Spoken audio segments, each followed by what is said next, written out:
Assalamualaikum warahmatullahi wabarakatuh. Bismillahirrahmanirrahim. Alhamdulillahi rabbil alamin. Wassalatu wassalamul atammanil akmalan ala nabiyyina Muhammadin al-amin wa ala alihi wa ashabihi at-tayyibin wa man tabi'ahum bi ihsanin ila yaumiddin wa sallama tasliman katsira. Usi nafsi wa iyyakum bi taqwallah. Qala Allah rabbuna tabaraka wa ta'ala, ya ayyuhalladzina amanu taqullaha haqqa tuqatih wa la tamutunna illa wa antum muslimun. Amma ba'd. Ayyuhal ikhwah wal akhwat rahimani wa rahimakumullah. Alhamdulillah, puji dan syukur hendaknya selalu kita aturkan kepada Allah Subhanahu wa taala, Rabb yang selalu memberikan kepada kita nikmat karunia, taufik, hidayah serta pertolongannya untuk bisa menjalani kehidupan kita di dunia dengan baik. Dan lebih dari itu, Allah Subhanahu wa taala membimbing kita untuk terus bisa mentaati Allah Subhanahu wa taala, menambah bekal untuk menemui Allah Subhanahu wa taala.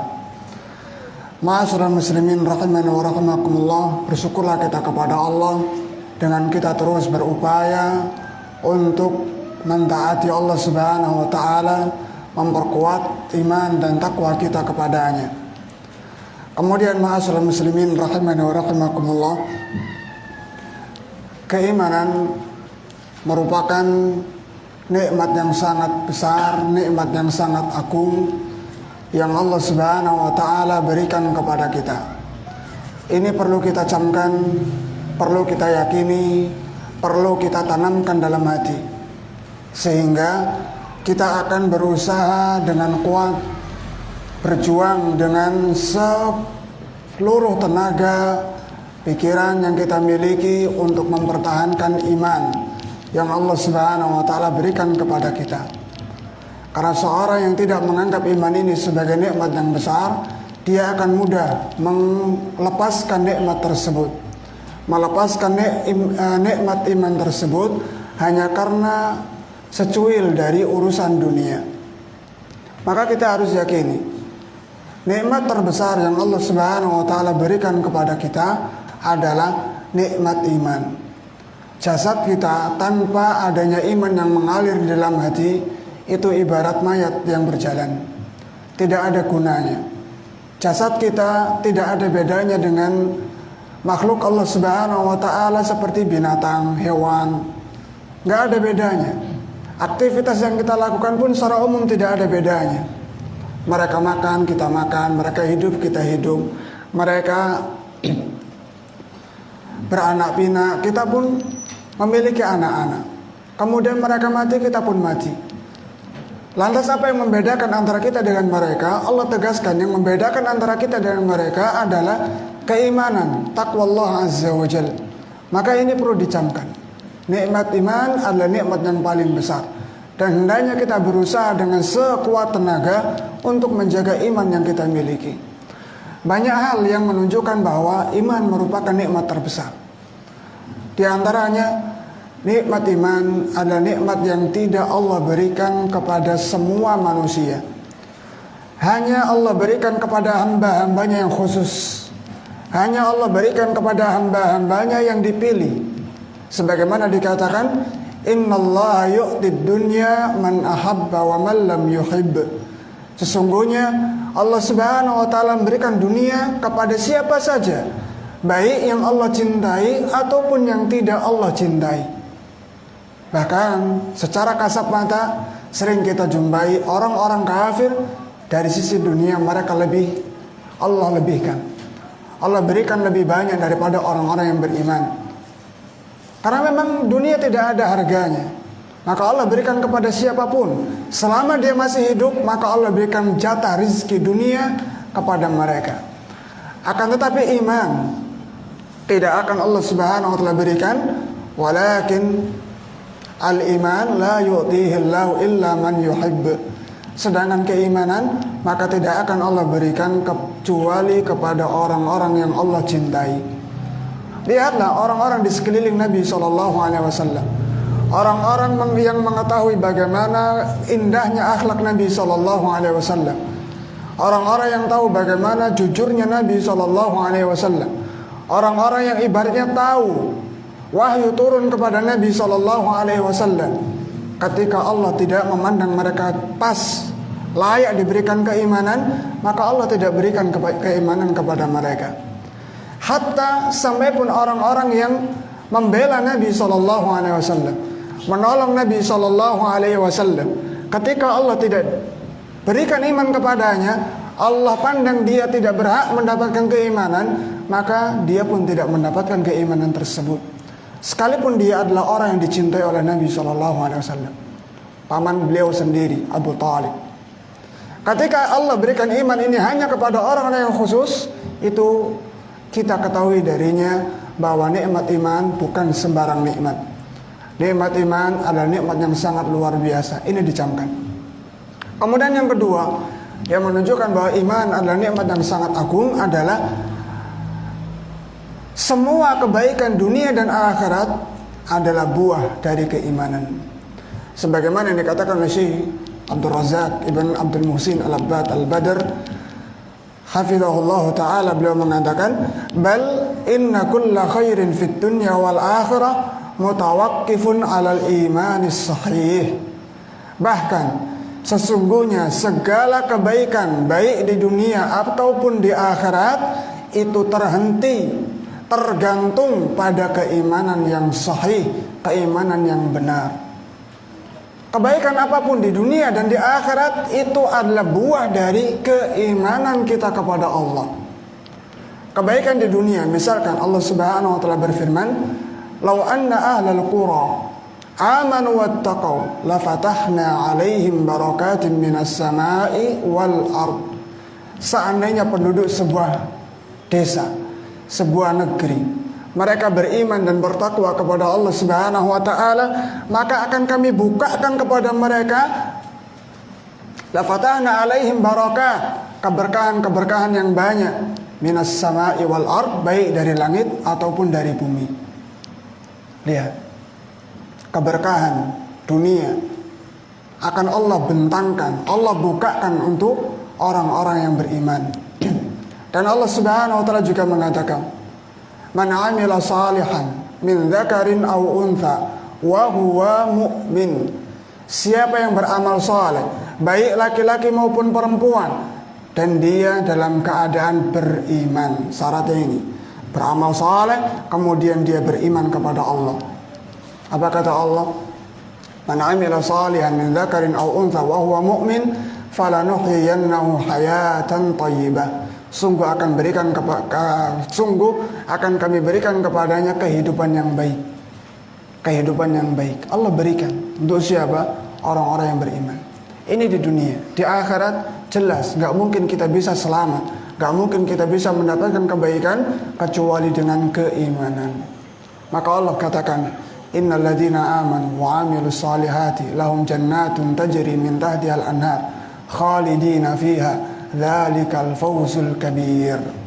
Sesungguhnya orang-orang yang beriman dan beramal saleh, bagi mereka surga-surga yang mengalir di bawahnya sungai-sungai, mereka kekal di dalamnya. Itulah keuntungan yang sangat besar. Dan sangat banyak ayat-ayat, hadis-hadis Nabi SAW yang menerangkan bagaimana keutamaan iman, bahwa semua kebaikan dunia akhirat tergantung pada keimanan seorang hamba. Kemudian yang ketiga, yang menunjukkan bahwa iman adalah nikmat yang sangat besar. Dengan iman kita akan menjadikan semua keadaan kita baik. Baik keadaan yang kita sukai, cintai, ataupun keadaan yang kita benci. Kalau kita menghadapinya dengan iman, maka kebaikan yang Allah berikan kepada kita atau ujian yang Allah berikan kepada kita akan menjadi sebuah kebaikan. Oleh karenanya Nabi SAW mengatakan, ajaban li amril mu'min. Sungguh menakjubkan urusan orang yang beriman itu. Inna amrohu kullahu lahu khair. Sesungguhnya perkaranya, urusan orang yang beriman itu semuanya baik. Walaysa dzalika li ahadin illa lil mu'min. Dan itu tidak akan ada kecuali hanya pada orang-orang yang beriman. Apa itu? In asabathum sarra'u syakara fakana khairan lah. Kalau dia mendapatkan sesuatu yang menggembirakan, menyenangkan, maka dia bersyukur. Dan seorang gak akan bersyukur ya ikhwan kalau dia tidak memiliki iman. Orang gak akan bisa bersyukur kalau dia tidak beriman kepada Allah. Makanya Allah katakan kebanyakan manusia adalah orang-orang yang kufur, tidak bersyukur kepada Allah. Syukur itu muncul karena keimanan kita. Wa in asabathum dharra, sebaliknya ketika Allah berikan kepadanya ujian berupa perkara yang menyedihkan, yang memberatkan, menyakiti hati, sabar, dia akan bersabar. Fakana khairan lah, dan itu pun baik untuknya. Dan sabar itu nggak akan muncul kalau seorang nggak beriman. Lihatlah orang-orang yang tidak beriman kepada Allah, atau kita katakan imannya sangat tipis kepada Allah. Ketika Allah uji dengan ujian, ditinggal wafat oleh orang yang dicintai, ditinggal wafat oleh anaknya, orang tuanya, hartanya hilang, maka dia akan mengeluarkan ucapan-ucapan, perbuatan-perbuatan yang menunjukkan dia tidak beriman kepada Allah. Dia tidak sabar, dia akan teriak-teriak, dia akan banting ini, banting itu. Kenapa? Dia tidak sadar bahwa ujian itu datang dari Allah, dan apa yang Allah berikan itulah yang terbaik untuknya. Tapi kalau orang itu yakin beriman kepada Allah, kepada hari akhir, kepada takdir, bahwa semua yang Allah tentukan itulah yang terbaik dan itu yang pasti akan terjadi, seorang akan menghadapinya dengan baik. Nikmat dia hadapi dengan syukur, dan ujian dia akan dia hadapi dengan sabar. Dan dengan itulah kita akan mendapatkan kebaikan. Ujian itu mau kita tangisi seperti apapun nggak akan hilang, dan tidak akan membuat hati kita tenang dengan tangisan dan perbuatan-perbuatan yang menyelisih aturan Allah Subhanahu wa taala. Tapi ketika mendapatkan ujian, kita sabar, disitulah ketenangan yang sesungguhnya yang akan Allah berikan. Maka kebaikan dunia akhirat itu dengan iman. Nah, ma'asyiral muslimin rahimani wa rahimakumullah. Jadi secara umum, iman adalah nikmat yang sangat besar, yang hendaknya betul-betul kita syukuri, betul-betul kita jaga sampai kita bertemu dengan Allah Subhanahu wa taala. Kemudian perlu kita pahami bahwa ketika seorang beriman kepada Allah, ketika Allah Subhanahu wa taala tanamkan iman pada dirinya, maka keimanan itu tidak akan selalu pada titik yang sama, tidak berubah, enggak. Tapi keimanan yang ada pada hati kita itu akan berubah, bahkan selalu akan berubah-ubah. Dan itulah keyakinan Ahlus Sunnah wal Jamaah. Itulah keyakinan Ahlus Sunnah wal Jamaah, bahwa keimanan yang ada di dalam hati itu akan berubah-ubah. Ada kalanya iman itu meningkat sampai tinggi menjulang angkasa. Ada kalanya iman itu turun sampai ke titik yang paling rendah. Ada kalanya iman itu bertambah kuat sehingga seperti gunung yang menghunjam kuat. Ada kalanya iman itu berkurang sampai ada yang hilang keimanan dari dalam hatinya. Al-Imam Al-Auza'i rahimahullahu ta'ala, beliau pernah ditanya tentang keimanan. Ayazidu, wahai imam, apakah keimanan itu bisa bertambah? Qala na'am. Al-Imam Al-Auza'i mengatakan iya, iman itu bisa bertambah. Hatta yakuna kal jibal, sampai iman itu akan tinggi besar seperti gunung, terus bertambah sampai besar bagaikan gunung yang kokoh, tinggi menjulang. Apa yang kalau iman itu bisa bertambah, apakah dia bisa berkurang? Qala na'am, iya, iman itu bisa berkurang. Hatta la yabqa minhu syai', sampai tidak tersisa dari iman itu sedikit pun, waliyadzubillah.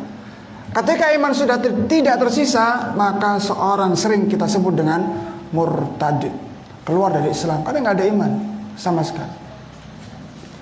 Begitu pula Imam Ahmad rahimahullah, beliau pernah ditanya tentang keimanan, yazidu wa yanqus. Wahai Imam Ahmad, apakah iman itu bisa bertambah dan bisa berkurang?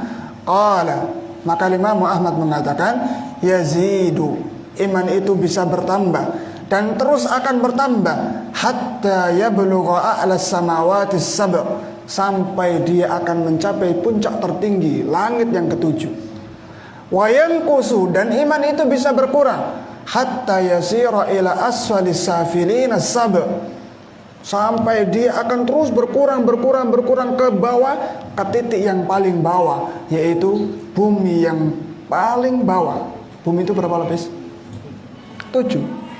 Bumi itu 7 lapis. Sebagaimana langit 7 lapis, bumi 7 lapis. Iman itu bisa naik sampai ke langit ke-7. Ibaratnya begitu, naik terus tinggi sampai menjulang ke langit ke-7. Dan dia juga bisa terus turun sampai ke titik terendah. Bahkan kata Imam Al-Auza'i tadi, bisa hilang. Dan itulah takrif iman. Ahlus Sunnah wal Jamaah mentarifkan iman dengan al-imanu qaulun bil lisan. Iman itu adalah ucapan dengan lisan, ucapan la ilaha illallah. Wa i'tiqadun bil janan, dan keyakinan dengan anggota, dengan hati, meyakini semua yang Allah wajibkan untuk diimani. Wa amalun bil jawarihi wal arkan, dan iman itu juga adalah beramal dengan anggota badan. Yazidu bi ta'atir rahman, iman akan bertambah dengan mentaati Ar-Rahman, wa yanqusu bi ta'ati syaitan, dan iman itu akan berkurang dengan ketaatan kepada syaitan. Dan ini sudah disebutkan oleh Nabi SAW. Iman itu bisa berkurang, itu sudah disebutkan dan diisyaratkan oleh Nabi SAW di dalam sebuah hadis yang disebutkan oleh Imam Al-Hakim dalam kitabnya Al-Mustadrak. Begitu pula Al-Imam At-Tabarani dalam kitabnya Al-Mu'jamul Kabir, dan hadis ini disahihkan oleh Syekh Al-Albani rahimahullah dalam As-Silsilah As-Sahihah. Hadis dari sahabat yang mulia Abdullah bin Amr ibn al-As radhiyallahu anhu. Qala, beliau berkata, qala Rasulullah sallallahu alaihi wasallam, Rasulullah sallallahu alaihi wasallam bersabda, innal imana la yakhlaqu fi jawfi ahadikum kama yakhlaqu thawbu. Sesungguhnya iman yang ada di dalam dada kalian bisa pudar sebagaimana baju yang kalian pakai bisa pudar.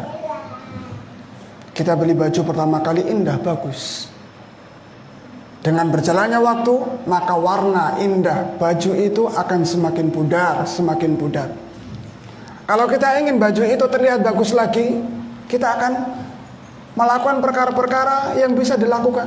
Kalau dulu yang dicelupkan itu pantet atau ya itulah, sehingga warna putih yang pudar bisa kembali kinclong, kan gitu. Begitu pula iman. Ketika iman itu pudar, maka butuh untuk diperbaharui, perlu untuk diperbagusi. Ketika iman itu lemah, perlu dikuatkan. Ketika iman itu turun, perlu dinaikkan. Makanya Nabi SAW melanjutkan hadisnya, fas'alullaha an yujaddidal imana fi qulubikum, maka mintalah kepada Allah agar Allah memperbaharui iman-iman yang ada di dalam dada-dada kalian. Dan inilah pembahasan kita insyaallah ta'ala pada kesempatan duha yang mubarak insyaallah ini. Bagaimana kita memperbaharui iman yang Allah sudah titipkan kepada kita, Allah sudah berikan kepada kita di dalam hati-hati kita. Ini perlu kita pelajari, sehingga kita tidak tenang-tenang saja. Wah, saya sudah diberikan keimanan, santai, tidak berusaha, tahu-tahu iman itu hilang. Dan betapa banyak orang yang imannya hilang, dia tidak merasakan. Maka kita perlu untuk mempelajarinya, perlu untuk dipelajari. Bahkan Al-Imam Abdurrahman ibn Nasir As-Sa'di rahimahullah, beliau menjelaskan fal abdul mu'minul muwaffaq, bahwa seorang hamba yang beriman, yang mendapatkan taufik dari Allah, la yazalu yas'a fi amrayn, dia akan senantiasa berupaya mewujudkan dua perkara. Ahadihima, yang pertama, tahqiqul imani wa furu'ihi wa tahaqquqi bihi, mewujudkan iman di dalam hati, cabang-cabang keimanan di dalam hati, dan terus mengokohkan iman itu ilman, baik dari sisi ilmu, wa amalan, wa halan, dan keadaan. Ini orang yang mendapatkan taufik dari Allah. Setelah Allah berikan iman, dia nggak sudah serta-merta sudah dapat iman insya Allah sampai yaumul qiyamah beriman. Nggak bisa. Dia tahu iman itu akan hilang, bisa hilang, berkurang dan hilang. Maka dia akan terus berusaha bagaimana iman itu tetap ada. Baik iman yang ada dalam hati, yang berbentuk ucapan ataupun berbentuk amalan anggota badan, akan dia upayakan terus ada pada dirinya. Kemudian yang kedua, as-sa'yu fi daf'i ma yunafiha, berusaha untuk menghilangkan perkara-perkara yang bisa menghilangkan iman itu dari dalam hatinya. Berusaha membentengi diri. Itu al-abdul muwaffaq. Dan kalau kita lihat bagaimana salaf kita yang saleh, mereka dahulu terus berupaya untuk menjaga keimanannya. Di antaranya apa yang disebutkan tentang Al-Khalifah Ar-Rashid Umar bin Khattab radhiyallahu anhu. Beliau pernah mengatakan kepada sahabat-sahabat beliau, "Halummu, wahai sahabatku, kemarilah kalian." Mau ngapain? Kerja bakti? Cari duit? Enggak. Nasdat imanan.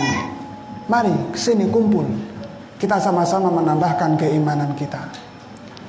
Dalam lafaz yang lain, umbina nasdadu imanan.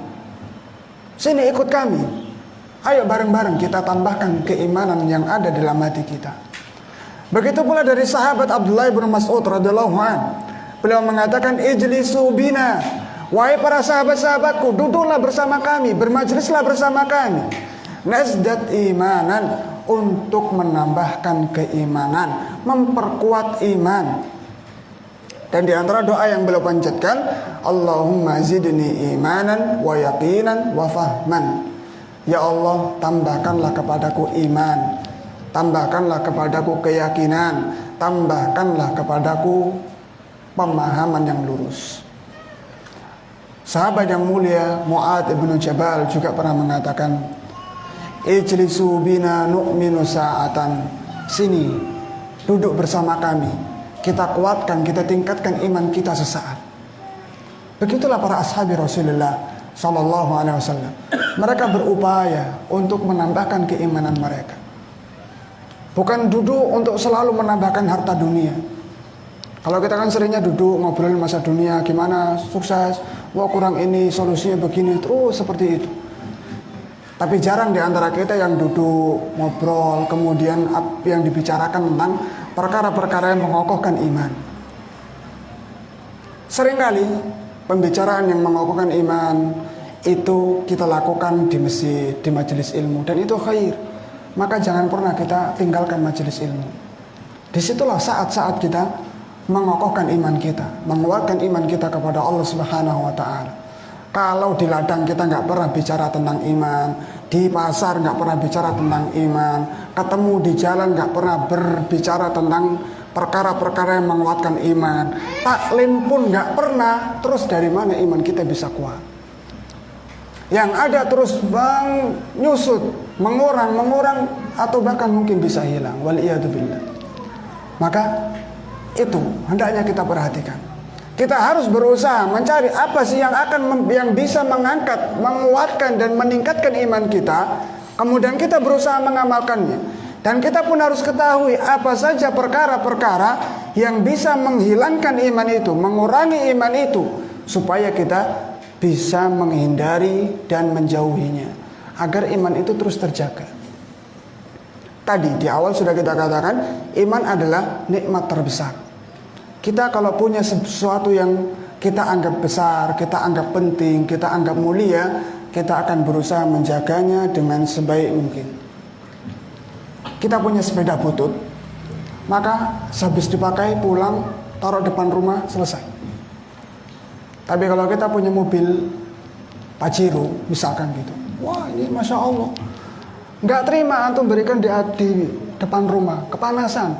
Minimal antum akan carikan mantel untuknya.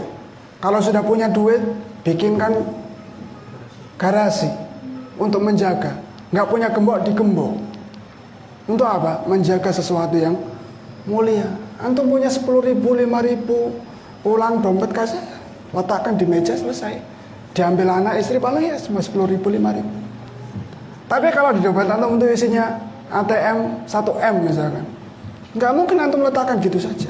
Antum akan cari tempat yang aman. Kan gitu. Kita punya emas misalkan, istri kita punya emas, nggak mungkin diletakkan sembarang tempat. Dia akan cari tempat yang aman, yang sesuai dengan keistimewaan hal tersebut. Itu dalam urusan dunia. Kita sepakat bahwa semakin mulia, semakin kita anggap itu wibawa, akan kita carikan tempat dan akan kita berusaha untuk melindunginya. Bagaimana lagi dengan iman, yang itu merupakan sebab terbesar kita akan selamat di dunia dan akhirat. Kita akan selamat dunia, terlebih di akhirat dengan iman. Allah katakan, wal asr innal insana lafi khusr. Demi masa, manusia sungguh di dalam kerugian. Illal ladzina amanu. Yang pertama kali yang Allah sebutkan sebagai sebab kita bisa selamat dari kerugian adalah al-iman. Iman. Maka ini diperhatikan. Maka insya Allah ma'asyiral muslimin akan kita ambilkan materi kajian kita kali ini dari sebuah risalah yang sangat bagus dari Syekh Abdul Razak Ibn Abdul Muhsin Al-Abbad Al-Badr hafizahullah ta'ala wa wafaqahu, yang beliau beri judul dengan Tajdidul Iman, memperbaharui keimanan. Di sini beliau akan menyebutkan secara ringkas perkara-perkara yang bisa menambahkan kekuatan pada iman kita, bisa meningkatkan iman kita. Dan di sini juga beliau rahimahullah hafizahullah menyebutkan tentang perkara-perkara yang bisa menghilangkan, mengurangi keimanan yang ada di dalam hati kita. Dan insya Allah tidak kita baca semuanya, kita ambil poin-poin besarnya secara ringkas. Mudah-mudahan Allah Subhanahu wa taala berikan pertolongan kepada kita untuk bisa mempelajarinya dengan baik, memberikan pemahaman yang lurus, dan lebih dari itu bisa mengamalkan apa yang telah kita pelajari. Beliau hafizahullah ta'ala mengatakan, wahiyya katsiratun, sebab-sebab yang akan meningkatkan keimanan, mengurangi keimanan itu sangat banyak. Walakin usiru ila ahammiha. Namun dalam risalah ini saya, kata beliau, hanya akan menyebutkan, mengisyarahkan tentang poin-poin yang terpenting menurut beliau. Ala wajhil ikhtisar, secara singkat, wal ijaz dan ringkas. Wa nabda'u awalan, dan kita mulai bidzikri ahammil umuril ba'ithah ala ziyadatil imani wa tajdidihi. Kita mulai pembahasan kita dengan menyebutkan secara ringkas paling pentingnya perkara-perkara yang akan mendorong tertambahnya atau bertambahnya keimanan kita. Kita akan sebutkan secara ringkas perkara-perkara yang bisa menguatkan iman kita, sebab-sebab kuatnya, bertambahnya keimanan. Yang pertama, beliau katakan ta'allumul ilmi syar'i, mempelajari ilmu syar'i. Apa ilmu syar'i itu? Ilmul kitabi was sunnah, ilmu yang bersumber dari Al-Quran dan sunnah. Semua ilmu yang bermanfaat itu porosnya kembali kepada ilmu Al-Quran dan sunnah. Makanya Imam Syafi'i rahimahullah ta'ala mengatakan, kullul ulumi siwal qur'ani musyghilatun, semua ilmu selain Al-Quran itu hanya ilmu yang menyibukkan. Illal haditha wal fiqha fid din, kecuali ilmu tentang hadis dan ilmu pemahaman dalam agama. Al ilmu ma qala fihi haddatsana, ilmu itu adalah yang disampaikan padanya haddatsana, ilmu hadis. Haddatsana fulan an fulan an fulan, terus itu ilmu hadis. Wa ma siwa dzaka fawaswasus syayatin. Selain itu hanya was-was syaitan. Insyaallah. Jelas tegas dari Imam Syafi'i bahwa ilmu yang bermanfaat adalah ilmu yang bersumber dari Al-Quran, Sunnah Nabi SAW, tafaqquh fid din. Selain itu, maka itu hanya ilmu yang menyibukkan, ilmu yang bermunculan dari was-was syaitan. Maka kalau kita ingin menguatkan keimanan kita, hendaknya kita ambil, kita pelajari ilmu itu dari Al-Quran dan Sunnah. Secara singkat, ilmu syar'i, maka dipelajari. Udah tua, gak bisa belajar. Kata siapa gak bisa belajar? Belajar itu gak ada batasan usia. Kata Imam Ahmad, ma'al mihbarah ilal makbarah. Ini sering disampaikan. Terus belajar bersama pena, mencatat, menulis. Belajar bersama pena ilal makbarah, sampai ke kuburan, sampai mati. Kalau antum bertanya, mungkinkah belajar di usia tua kemudian bisa mendapatkan ilmu yang banyak? Mungkin. Betapa banyak orang-orang yang sudah tua, mulai belajar umur 30 tahun, 40 tahun, tapi menjadi para ulama. Misal contoh Fudail ibnu Iyad. Beliau, kalau kisah yang masyhur tentang beliau, dulunya beliau itu bukan orang biasa, bukan orang yang baik-baik, itu maksudnya. Beliau terkenal sebagai perampok, sebagai begal, itu kalau bahasa kita, begal. Ditakuti oleh manusia. Kalau orang sudah larut, pokoknya sudah larut menjelang malam, mau lewat daerah Fudail ibnu Iyad, mereka mending nginep, gak usah lewat dulu. Kalau lewat dicegat Fudail, habis sudah. Seperti itu. Tapi ketika Allah berikan hidayah kepada beliau, kemudian beliau belajar, fokus belajar, beliau menjadi Fudail ibnu Iyad yang terkenal sekarang namanya sebagai ulama kaum muslimin. Al-Imam Al-Qaffal.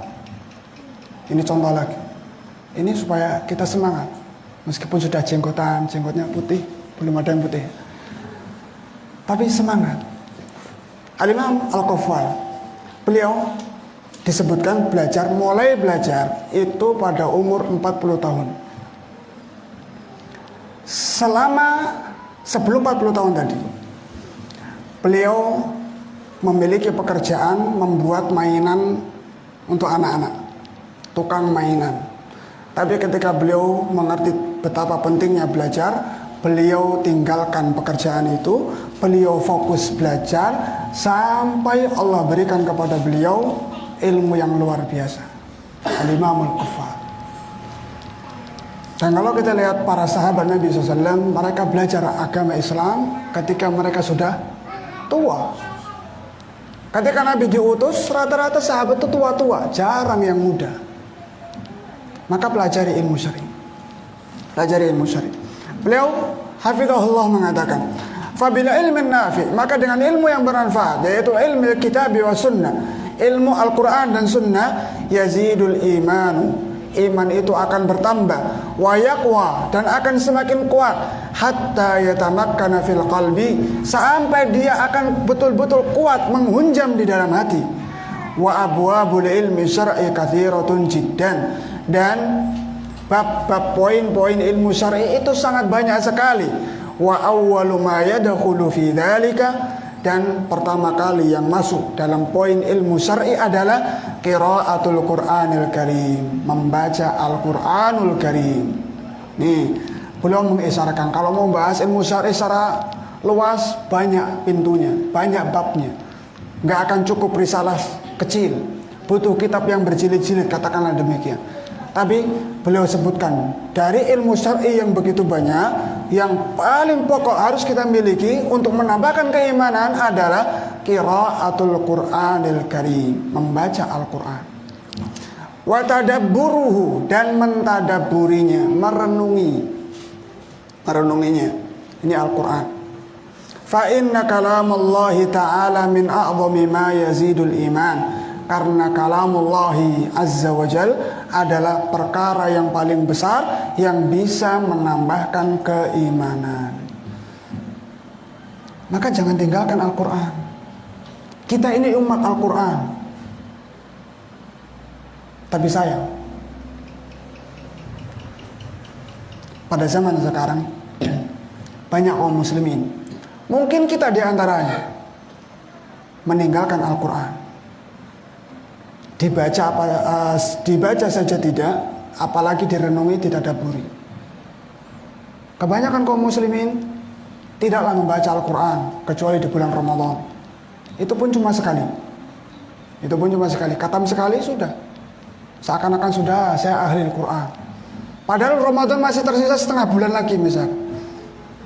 Enggak. Kehidupan kita ma'asyiral muslimin itu hendaknya selalu terikat dengan Al-Quran. Hari-hari kita hendaknya selalu berdampingan dengan Al-Quran. Bahkan ulama menyebutkan bahwa dibenci seorang itu sudah lewat 40 hari belum mengkhatamkan Al-Quran. Kebiasaan orang-orang soleh, salafun soleh, itu minimal mereka mengkhatamkan Al-Quran dalam sebulan sekali. Ada yang sebulan 2 kali, ada yang 3 kali, ada yang lebih. Minimal sebulan sekali. Kita setahun sekali pas Ramadan tok. Insyaallah. Maka Al-Quran ini jangan ditinggalkan. Itu sudah dikeluhkan oleh Nabi SAW. Nabi SAW mengatakan, wa qala ar-rasulu, dan Rasul pun berkata, ya Rabbi, wahai Rabbku, inna qaumi ittakhadhu hadzal qur'ana mahjura. Sesungguhnya umatku telah menjadikan Al-Quran ini sesuatu yang ditinggalkan. Kapan itu terjadi? Ya mungkin diantaranya zaman kita ini. Semangat membaca Al-Quran berkurang. Lebih suka membaca Facebook, lebih suka membaca pesan di WhatsApp. Padahal ya kawan, pesan di Facebook, di WhatsApp, di aplikasi-aplikasi itu buatan manusia. Yang ada salahnya, ada kelirunya, ada tergelincirnya. Itu kita bisa baca berjam-jam. Tapi kalamullah kadang baru buka selembar sudah menguap, nggak tahan. Subhanallah. Hendaknya dibalik. Al-Quran itu akan menambahkan keimanan. Kalau kita semakin jauh dari Al-Quran, maka iman kita akan semakin turun. Allah Subhanahu wa taala mengatakan, innamal mu'minuna, hanyalah orang-orang yang beriman itu, alladzina idza dzukirallah wajilat qulubuhum, orang-orang yang apabila disebut nama Allah, hati mereka tergetar. Wa idza tuliyat alaihim ayatuhu, dan apabila dibacakan kepada mereka ayat-ayat Allah, zadathum imanan, maka iman mereka akan meningkat. Wa ala rabbihim yatawakkalun, dan kepada Rabb mereka lah mereka hanya bertawakal. Lihat, perhatikan ini, dibaca. Allah turunkan Al-Quran itu untuk berapa fungsi? 4. 1. Dibaca. 2. Ditadaburi. 3. Diambil manfaatnya, nasihatnya. Yang 4. Diamalkan. Ini fungsi diturunkan Al-Quran. Kita nggak bisa mengamalkan kalau kita nggak mendapatkan nasihat dari Al-Quran. Kita nggak akan bisa mendapatkan nasihat dari Al-Quran kalau kita tidak mentadaburinya. Dan kita nggak akan mungkin mentadaburinya kalau kita nggak baca. Saya nggak bisa bahasa Arab, sekarang diterjemahkan sudah. Nggak ada alasan. Dan terjemahan yang ada insya Allah sudah mudah untuk difahami dalam bahasa kita. Maka baca. Nah, jadi jangan ditinggalkan Al-Quran ini. Jadi yang pertama untuk menambahkan keimanan adalah mempelajari ilmu syar'i. Dari berbagai macam ilmu syar'i, yang paling pokok adalah mempelajari Al-Quranul Karim, membacanya, mentadaburinya, mengambil manfaat, faidah darinya, pelajaran-pelajaran penting di dalamnya, kemudian diamalkan. Ini yang pertama. Maka ayo pelajari. Majelis-majelis ilmu didatangi, jangan ditinggalkan. Jangan majelis di jalanan kita datangi, majelis di pasar kita datangi, majelis di sawah kita datangi, tapi taklim nggak pernah. Majelis di masjid musalla, di masjid nggak pernah. Jangan. Wah, sekarang kan sudah ada YouTube, TV. Nah ya kawan, itu manfaat. Itu manfaat. Kita nggak ingkari itu manfaat. Tapi keberkahan kita duduk di majelis ilmu semacam ini dengan kita belajar dari YouTube dan yang semisalnya itu berbeda. Oleh karena sejauh yang saya tahu, tidak ada ulama yang menyarankan sudah belajarlah pakai YouTube. Tok, cukup dengan itu. Enggak. Mereka tetap mengajak manusia untuk menghadiri majelis ilmu. YouTube, rekaman dan segalanya itu untuk membantu. Untuk membantu. Kalau ada yang susah, perlu diulang. Itu gunanya rekaman. Jangan jadikan itu sebagai dalil atau jadi alasan untuk kita meninggalkan majelis ilmu. Saya tanya sama antum yang punya TV. Antum lihat TV yang ceramah Ustadz Firanda, Ustadz Syafiq Reza Basalama. Antum dengar itu persiapan wudhu, pakai gamis, nyatut gini apa enggak? Enggak. Kecuali sedikit. Rata-rata itu sambil duduk, sambil berbaring, bajunya kadang ya kaos oblong, kadang sambil ditinggal masak. Jadi keberkahan itu, nah, ada kebaikan, faedah-faedah ilmiah masya Allah kita dapatkan. Tapi dari sisi keberkahan, jauh. Keberkahan yang kita lakukan duduk di majelis ilmu semacam ini itu jauh lebih besar. Rekaman kayak gini nih, antum gunakan nanti misalkan pulang, oh tadi catatannya ada yang ketinggalan, catat, itu manfaat. Jadi jangan dicukupkan. Jangan dicukupkan. Nah, kemudian yang kedua, jadi yang pertama adalah mempelajari ilmu syar'i. Jangan bosan-bosan. Ilmu yang bersumber dari Al-Quran dan Sunnah. Secara khusus ilmu Al-Quran Al-Karim. Yang kedua,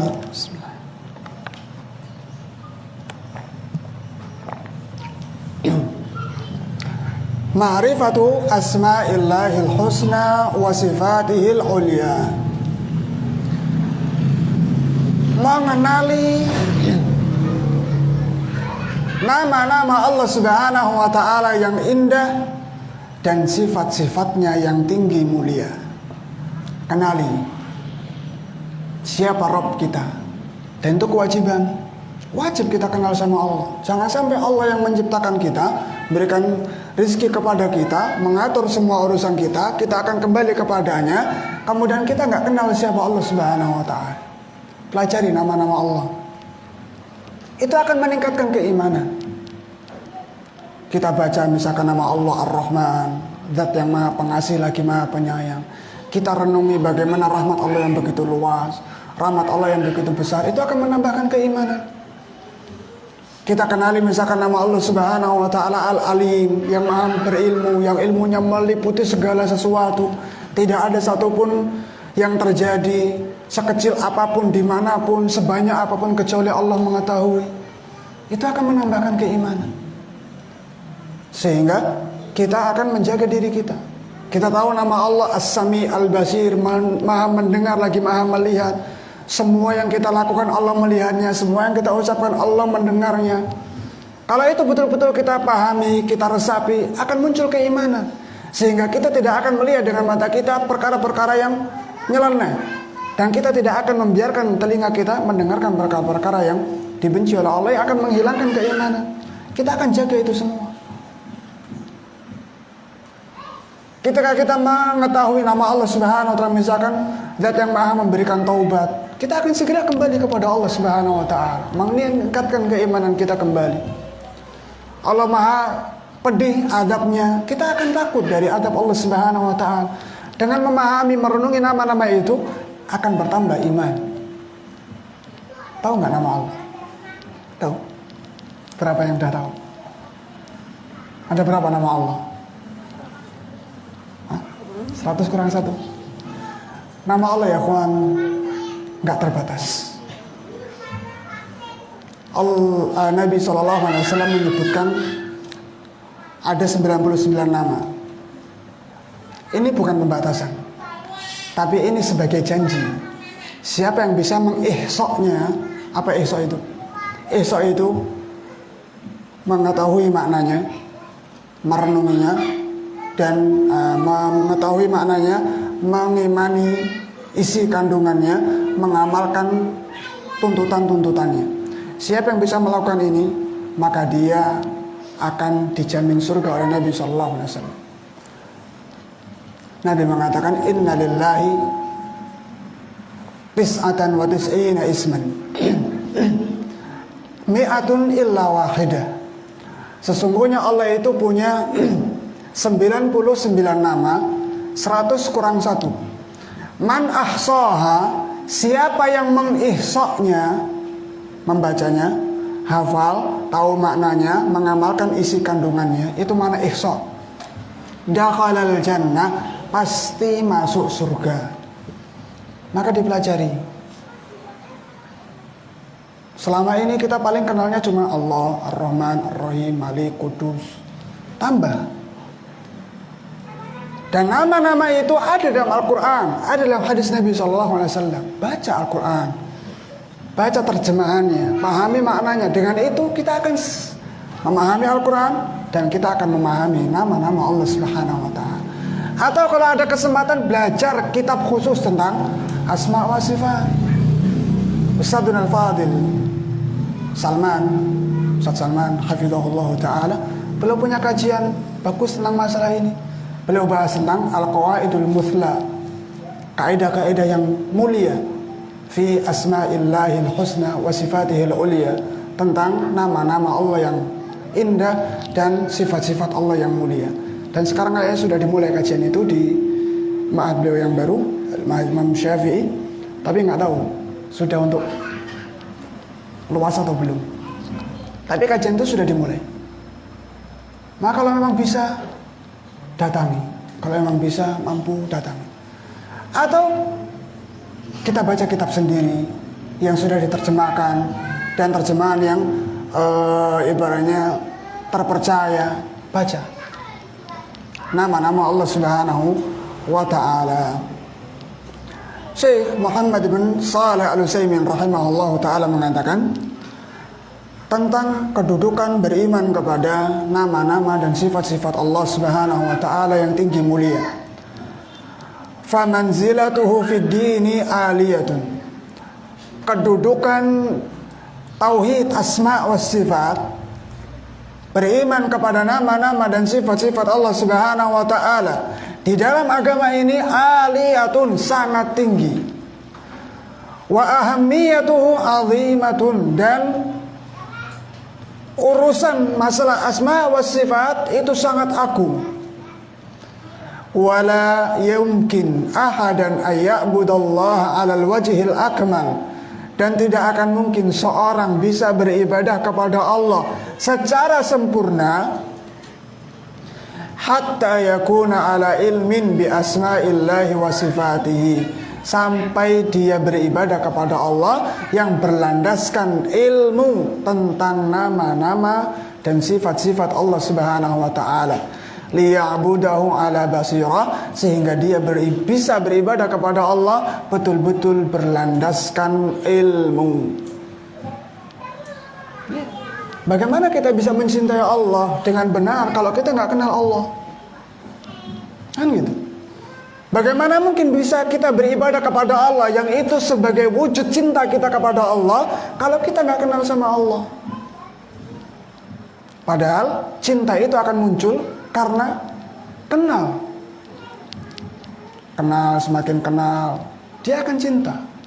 Nah, kalau kita nggak kenal sama Allah, kita beribadah kepada Allah, mungkin ya ibadah itu sah, benar, tapi kita tidak akan mungkin bisa mencapai puncak sempurna dalam dalam beribadah kepada Allah Subhanahu wa Ta'ala.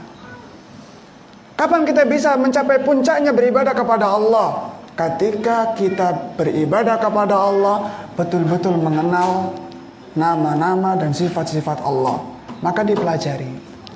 Masya Allah, berarti masih banyak ilmu yang belum kita ketahui. Masih banyak ilmu yang belum kita pelajari. Kayak gini kok males-malesan. Kadang sudah menganggap, wah saya sudah ngaji sama Ustaz fulan. Sudahlah, saya orang paling pintar di dunia. Ayo kajian, males. Pelajaran apa sih? Tauhid. Udah hafal. Siapa yang ngajar? Oh, Ustaz lagi. Nggak boleh gitu. Masih banyak ilmu yang belum kita ketahui. Dalam ucapan salah seorang salaf kita mengatakan, al-ilmu in a'taitahu kullaka ma a'taka illa ba'dahu. Ilmu itu kalau engkau berikan untuk mendapatkannya semua yang kamu punya, jasadmu kamu habiskan untuk ilmu, waktumu kamu habiskan untuk ilmu, pikiranmu kamu habiskan untuk ilmu, hartamu kamu habiskan untuk ilmu. Tidak ada satupun kecuali untuk ilmu. Total untuk ilmu. Ma'ataka illa ba'dahu. Ilmu itu tidak akan memberikan kepadamu kecuali cuma setengah. Ini kalau kita sudah pol-polan, dapatnya cuma setengah. Bagaimana lagi kalau yang kita berikan hanya waktu sisa? Kira-kira apa yang akan kita dapatkan? Gak ada. Secuil, cuilannya secuil gitu. Sudah gitu kadang kita merasa Masya Allah, kita yang paling hebat. Sudah gak mau tanya lagi, gak mau taklim lagi. Ini bisikan syaitan. Hati-hati. Sekelas Imam Ahmad saja, beliau masih terus belajar sampai meninggal dunia. Lah kita yang belajarnya ya cuma kalau ada ustadznya belajar, gak ada ya libur. Gitu kadang sudah seperti Imam Ahmad. Nah, jadi pelajari nama-nama Allah Subhanahu wa ta'ala. Kenali Ar-Rahman itu apa maknanya, kandungannya apa. Kalau mengenal Ar-Rahman itu maknanya seperti ini, konsekuensinya seperti apa yang harus diamalkan dari nama-nama tersebut. Kita kenal nama Allah misalkan As-Sami, Al-Basir, Al-Alim, Al-Khabir, Syadidul Iqab, misalkan gitu. Kita pelajari maknanya, kandungannya, konsekuensinya, bagaimana kita mengamalkannya. Kita berdoa kepada Allah, itu pun menggunakan nama-nama Allah. Walillahil asmaul husna fad'uuhu biha. Milik Allah Subhanahu wa ta'ala nama-nama yang indah, maka gunakan nama-nama itu untuk berdoa kepada Allah. Dan semua kebutuhan kita itu ada kaitannya dengan nama-nama Allah yang khusus. Kita pengen rizki, nama Allah ada Ar-Razzaq. Kita pengen rahmat, ada nama Allah Ar-Rahman. Kita ingin mendapatkan ampunan, ada nama Allah Al-Ghafur, Al-Ghaffar. Kita ingin taubat, ada nama Allah At-Tawwab. Ada apa lagi? Dan yang lainnya. Ada sendiri-sendiri. Sehingga kalau kita mengetahui nama-nama itu, ketika berdoa, kita bisa menetapkan nama itu dengan pas.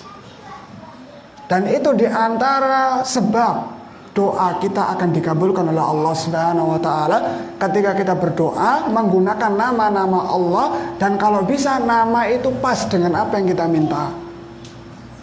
Itu diantara sebab kuat untuk dikabulkan doa oleh Allah Subhanahu wa ta'ala. Jadi nggak selamanya Allahumma toh. Iya itu bagus, tapi cobalah meningkat gitu loh. Meningkat. Ya Allah berikanlah saya rizki, Engkau adalah Zat yang maha Ar-Razzaq, maha pemberi rizki, kan gitu. Ya Allah saya hambamu yang banyak dosa, ampunilah saya, Engkau adalah Al-Ghafur. Ya Allah, hamba adalah makhluk yang lemah, banyak salahnya, gak mungkin bisa masuk surga tanpa rahmatmu. Engkau adalah Rabb yang maha Ar-Rahman Ar-Rahim, rahmatilah saya. Sesuai. Meskipun berdoa dengan nama Allah secara umum pun boleh, tapi tadi ada doa-doa yang khusus. Nah, itu yang kedua. Bagaimana kita bisa meningkatkan iman? Kita mengenali nama-nama Allah yang maha indah, sifat-sifat Allah yang maha mulia. Kemudian yang ketiga, at-ta'ammulu fi siratin nabiyil karim. Merenungi sirah, sejarah perjalanan hidup Nabi Sallallahu Alaihi Wasallam yang mulia. Kenali. pada kisah beliau ada pelajaran yang sangat berharga. Kalau kita bisa mengambilnya, merenunginya dengan benar, dengan penuh hati, maka iman akan meningkat, insyaallah ta'ala. Kenali bagaimana sabar beliau, bagaimana beliau bersyukur kepada Allah, bagaimana beliau dalam beribadah kepadanya, bagaimana perjuangan beliau dalam membela, menegakkan kalimatullah, mendakwahkan agama Allah. Pelajari, dengan itu akan semakin meningkatkan keimanan. Pada diri Nabi SAW terdapat contoh suri tauladan yang sangat bagus. Gak ada suri tauladan yang melebihi bagusnya suri tauladan yang ada pada diri Nabi SAW. Allah katakan, laqad kana lakum fi Rasulillahi uswatun hasanah. Sungguh telah ada untuk kalian suri tauladan, contoh yang bagus. Pada siapa contoh ini ada? Pada diri Rasulullah SAW. Maka kalau kita ingin memiliki akidah yang kuat, contoh akidah Nabi SAW. Kita ingin memiliki ibadah yang bagus, contoh ibadah Nabi SAW. Kita ingin akhlak yang mulia, contoh akhlak Nabi SAW. Kita ingin adab yang mulia, contoh adab Nabi SAW. Pada diri beliau alaihissalam sudah cukup. Sehingga Al-Imam Ibnu Katsir mengatakan ketika menjelaskan ayat Allah, al-yawma akmaltu lakum dinakum fala yahtajuna ila dinin ghairi fala yahtajuna ila dinin ghairihi wala ila nabiyyin ghairi nabiyyin. Maka kaum muslimin gak butuh agama yang lain selain agama Islam, juga gak butuh kepada nabi selain Nabi Muhammad sallallahu alaihi wasallam. Cukup. Kisah, baca kisah beliau alaihi salatu wassalam.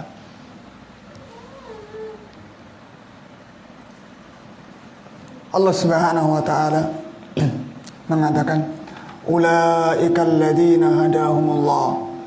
Mereka itu para nabi adalah orang-orang yang Allah berikan hidayah kepada mereka. Fabihudahum iqtadi. Maka dengan petunjuk mereka ikutilah. Dari sekian banyak nabi, nabi yang paling mulia, paling sempurna adalah Nabi Muhammad SAW. Maka contohlah beliau alaihi salatu wassalam. Bagaimana ucapan beliau, bagaimana sikap beliau, bagaimana akhlak beliau, bagaimana kesabaran beliau, bagaimana syukur beliau, bagaimana ibadah beliau, bagaimana perjuangan beliau, bagaimana cinta beliau kepada Allah Subhanahu wa taala. Contoh, pelajari, baca kitab sirah. Nggak bisa bahasa Arab lagi, sudah banyak yang diterjemahkan. Maka pelajari. Dan dahulu para sahabat Nabi SAW itu selalu diajarkan tentang sirah Nabi SAW. Berkata Zainul Abidin Ali ibn Al-Husain rahimahumullahu ta'ala, kunna nu'allamu maghaziyan Nabi sallallahu alaihi wasallam. Dulu kami diajari tentang sirah, cerita tentang peperangan-peperangan Nabi sallallahu alaihi wasallam, kama nu'allamu surata minal Qur'an, sebagaimana kami diajari tentang sebuah surat di dalam Al-Qur'an. Insyaallah. Jadi Al-Qur'an tentu nggak boleh ditinggalkan. Di samping itu, sirah Nabi SAW diajarkan. Apalagi di zaman sekarang ya ikhwan, banyak kisah-kisah yang tidak ada faedahnya disampaikan kepada anak-anak kita. Maka kita harus bisa memberikan kepada mereka kisah-kisah yang baik, kisah-kisah yang akan menumbuhkan iman anak-anak kita kepada Allah Subhanahu wa ta'ala. Jangan biarkan mereka mengonsumsi kisah-kisah yang tidak bisa dipertanggungjawabkan, justru malah merusak diri mereka, dunia mereka, dan akhirat mereka. Jadi itu, mempelajari, merenungi sirah perjalanan hidup Nabi Sallallahu Alaihi Wasallam. Kemudian yang berikutnya, yang keempat ya? Sampai lupa saya. Di sini nggak ada nomornya sih. Ma'rifatu mahasiri dinil Islami, mengenali keindahan-keindahan agama Islam. Agama Islam sebagaimana pada pertemuan yang lalu sudah kita sampaikan adalah agama yang dipenuhi dengan keistimewaan, keindahan, keutamaan, kekhususan. Maka dipelajari itu. Kalau kita mau mempelajarinya, iman akan bertambah. Dulu orang-orang yang di luar Islam ketika mendengar bagaimana indahnya Islam, mereka muncul iman dalam hatinya, sehingga mereka masuk Islam. Kemudian semakin mempelajari semakin kuat imannya. Nah, terkadang kita yang terlahir dari keluarga muslim malah tidak pernah mempelajari Islam itu sendiri. Tidak tahu apa itu Islam. Jangankan kok keutamaan Islam, rukun Islam saja kadang nggak tahu. Kan parah. Muslim lah, masa nggak muslim? Hari kini non muslim. Yes. Apa rukun Islam? Mikir 1 jam. Ada orang muslim. Kamu dulu lahirnya muslim apa nggak muslim? Muslim lah, bapak saya lo kiai. Ditanya rukun Islam nggak tahu. Lah, muskilah. Terus apa makna dari ungkapan dia? Muslim lah, masa nggak muslim? Islam itu ya kawan, bukan sekedar iddia, bukan sekedar pengakuan, tapi butuh realisasi, wujud nyata dari pengakuan kita sebagai muslim. Lah rukun Islamnya saja nggak tahu, apalagi yang lainnya. Maka ditanamkan rukun Islam. Sudah gitu belajar tauhid nggak mau, was ini repot lagi. Nah, jadi pelajari Islam. Islam adalah agama yang sempurna. Kemarin sudah kita sampaikan, jadi insya Allah nggak panjang lebar di sini. Kemudian selanjutnya, qiraatu siyaris salafis salih, membaca sirah perjalanan hidup salafus salih, generasi terdahulu yang saleh. Pelajari. Mereka adalah orang-orang yang sudah teruji keimanannya. Mereka adalah orang-orang yang sudah mendapatkan sanjungan dari Allah dan Rasulnya. Maka kalau kita ingin mendapatkan apa yang mereka dapatkan, pelajari apa yang mereka jalani. Pelajari. Dengan kita mempelajari bagaimana ikhlasnya para ulama, ikhlasnya para sahabat, bagaimana sabar mereka, bagaimana mereka membela Nabi, berjuang bersama Nabi, bagaimana mereka bisa bersabar menghadapi keadaan-keadaan susah bersama Nabi SAW. Itu akan meningkatkan keimanan. Karena kita ya kawan wal akhwat adalah manusia yang Allah ciptakan dan membutuhkan suri tauladan. Contoh. Jiwa kita itu senang dengan contoh. Makanya kalau ada sesuatu yang kita anggap baik, kita anggap wah, jiwa kita akan mencontohnya. Maka jangan biarkan jiwa kita ini mencontoh orang-orang yang fasik, yang jauh dari Allah Subhanahu wa taala. Jangan. Bimbing jiwa kita ini supaya mencontoh orang-orang yang mulia di sisi Allah Subhanahu wa taala, yang selamat dunia akhirat. Siapa mereka? Ashabi Rasulullah, jelas. Kemudian tabi'in, tabi'ut tabi'in, para a'immah, para ulama, orang-orang yang saleh, yang sudah teruji keimanan mereka. Baca sirah mereka. Itu akan melembutkan hati. Itu akan menambahkan keimanan. Para ulama mengatakan, atau dalam sebuah ungkapan disampaikan, al-qissatu jundun min junudillah. Kisah itu adalah satu pasukan dari pasukannya Allah Subhanahu wa taala. Yuthabbitullahu bihi man yasha'u min ibadihi. Yang dengan kisah itu Allah akan mengokohkan iman siapa saja yang Allah kehendaki dari kalangan hamba-hambanya. Oleh karenanya ketika Nabi SAW sedih, itu kadang Allah Subhanahu wa taala turunkan kisah yang berkisah, yang menceritakan bagaimana perjuangan Musa. Kisah-kisah dalam Al-Quran. Untuk apa disebutkan? Untuk menguatkan iman. Sehingga ketika Nabi SAW mendapatkan ujian, Nabi tahu bahwa yang diuji seperti ini bukan hanya beliau. Nabi-nabi sebelum beliau pun diuji. Sehingga dengan itu bisa sabar. Kan gitu. Jiwa kita ini kadang malas, ibadah malas, belajar malas. Nah, ketika malas itu datang, dan itu pasti akan ada waktunya kita malas. Gak mungkin enggak. Malas itu pasti akan datang. Ketika malas itu datang, maka bacalah sirah para ashabi Rasulullah, sirah para tabi'in, sirah para ulama. Malas belajar, baca bagaimana mereka belajar. Malas ibadah, baca bagaimana mereka semangat dalam ibadah. Dan yang lainnya. Maka dibaca sirah mereka, pelajari. Dalam sebuah sayat dikatakan, karrir alayya hadithahum ya hadi. Sebutkan kembali, ulang-ulang kisah mereka kepada wahai hadi. Hadi ini dijelaskan dalam kamus, maknanya sopir onta. Ini bahasa saya, sopir onta. Orang yang mengendalikan onta, yang ketika dia mengendalikan, nyupiri onta itu, dia sambil membacakan syair, yang dengan syair itu akan membuat dia, ontanya, dan orang-orang yang bersamanya bersemangat dalam mengarungi perjalanan. Karena kalau sudah berjalan jauh biasanya males, penat, capek gitu ya.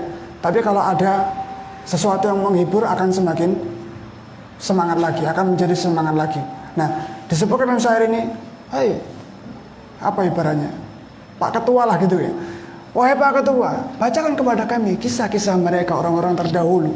Kenapa? Fahadithuhum yajlul fu'ad as-sadi. Karena kisah mereka itu akan membuat hati semakin cerah, hati semakin bercahaya, hati semakin bersih. Maka pelajari sirah mereka. Wah, banyak lagi yang mau dibaca ini. Punya waktu apa enggak? Nah, diusahakan. Mas Tatok. Muhammad ibn Yunus mengatakan, ma ra'aitu lil qalbi anfa'a min dzikris salihin. Saya tidak dapati sesuatu yang lebih bermanfaat untuk hati ini dari menyebutkan kisah orang-orang saleh, mengingat bagaimana orang-orang saleh. Maka itu dilihat para ulama. Jangan malah kita lihat orang-orang fasik, kisah-kisah mereka. Kalau biografi orang pemain sepak bola aja hafal, lahir sekian, jadi pemain bola sekian, tenar tahun sekian, nanti dipecat tahun sekian, memasukkan bola berapa kali hafal. Jangan. Kita nggak tahu itu pun nggak dosa, insya Allah. Kita tahu pun nggak bermanfaat. Iman nggak nambah, mungkin bahkan berkurang. Tapi cobalah cari kisah-kisah orang-orang yang dekat dengan Allah Subhanahu wa ta'ala. Kemudian yang berikutnya, yang ke 5 apa 6? 6. At-ta'ammulu fi ayatillahil kauniyah. Merenungi tanda-tanda kekuasaan Allah yang kauniyah. Merenungi tanda-tanda kekuasaan Allah pada alam semesta, pada makhluk ciptaannya. Karena dalam semua yang Allah ciptakan, di situ ada tanda-tanda kekuasaan Allah yang kalau kita bisa merenunginya dengan baik, mencernanya dengan baik, itu akan semakin menambahkan iman kita kepada Allah. Allah katakan, inna fi khalqis samawati wal ardi wa ikhtilafil laili wan nahari la ayatin li ulil albab. Sesungguhnya dalam sirih bergantinya siang dan malam, penciptaan langit dan bumi, terdapat tanda-tanda kekuasaan Allah Subhanahu wa ta'ala. Maka dipelajari, direnungi. Karena kalau kita merenungi ini ya ikhwan, itu akan munculkan sebuah kesimpulan bahwa alam ini ada yang mencipta, bahwa yang mencipta ini bukanlah makhluk dan bukanlah pencipta yang biasa saja, tapi yang menciptakan semua ini adalah zat pencipta yang sempurna. Sempurna dalam apanya? Sempurna zatnya, sempurna ilmunya, sempurna kemampuannya, dan sempurna dari segala aspeknya. Dengan kita memiliki keyakinan semacam itu, keimanan akan bertambah. Oleh karena yang sering kita dapat di dalam Al-Quran perintah, ajakan untuk merenungi ayat-ayat Allah yang kauniyah, merenungi makhluk-makhluk Allah.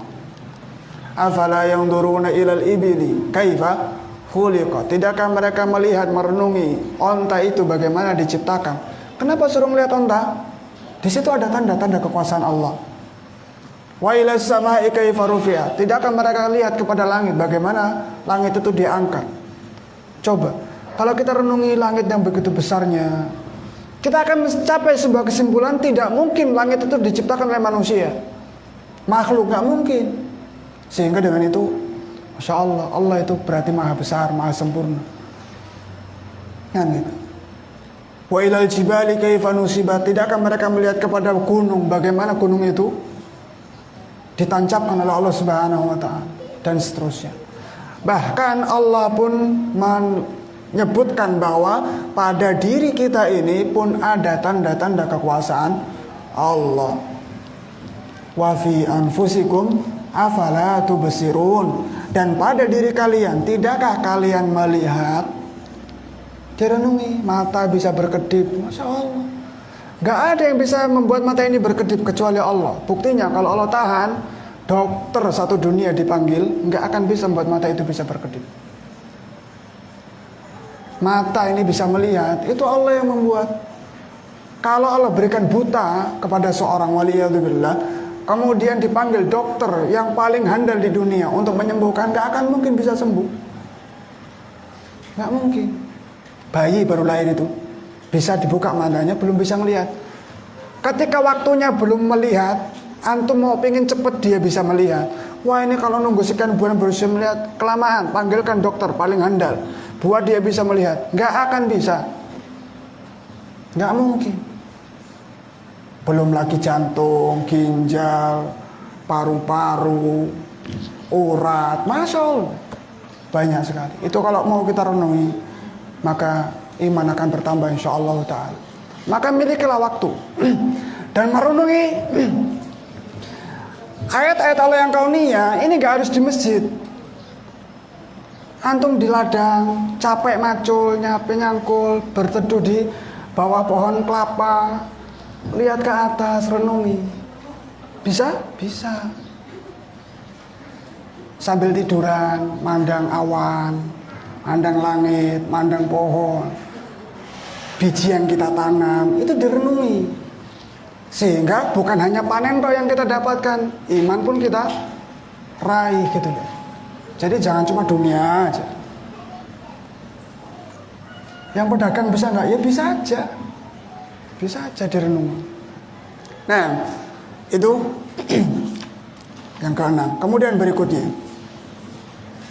ta'atullahi wa imtithalu amrihi. Mentaati Allah, menjalankan perintahnya. Nih, karena iman yazidu bit ta'ah wa yanqusu bil ma'siyah. Iman itu akan bertambah dengan ketaatan dan berkurang dengan maksiat. Perintah Allah Subhanahu wa taala ada yang wajib, ada yang sunnah. Yang mana yang harus kita kerjakan? Dua-duanya. Yang paling harus didahulukan yang wajib. Saya cukup yang wajib aja lah. Ya nggak apa-apa. Tapi akan lebih bagus kalau kita tambah dengan yang sunnah. Kan gitu. Manusia kaum muslimin, kaum mukminin itu ada 3 golongan. 1, zalim kepada dirinya sendiri. 2, muqtasid, orang yang pertengahan. 3, orang yang berada di garis depan. Siapa orang yang menzalimi dirinya sendiri?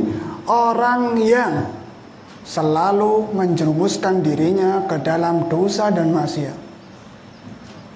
Dia muslim, tapi senang berbuat maksiat, baik meninggalkan kewajiban atau menerjang larangan. Ini zalimun li nafsihi. Yang kedua, muqtasid, orang yang pertengahan. Siapa yang pertengahan ini? Orang yang mencukupkan dengan yang wajib tok. meninggalkan yang haram, nggak nambah yang sunnah, yang makruh dikerjakan. Muqtasid. Sabiqun bil khairat, orang yang ada di barisan depan adalah orang yang mengamalkan yang wajib, meninggalkan yang haram, ditambah dengan mengamalkan yang sunnah, meninggalkan yang makruh. Tuh, muqtasidun, sabiqun bil khairat. Allah katakan, "Tsumma awrasna al-kitaba alladziina istafaina min ibadina." Kemudian kami wariskan, kami berikan Al-Quran ini kepada hamba-hamba pilihan kami. Lihat, kaum muslimin adalah hamba-hamba pilihan. Faminhum zalimun li nafsihi, di antara mereka ada yang zalim kepada diri mereka sendiri. Wa minhum muqtasidun, di antara mereka ada yang pertengahan. Wa minhum sabiqun bil khairat, dan di antara mereka ada yang terus berada di barisan depan, sabiqun bil khairat.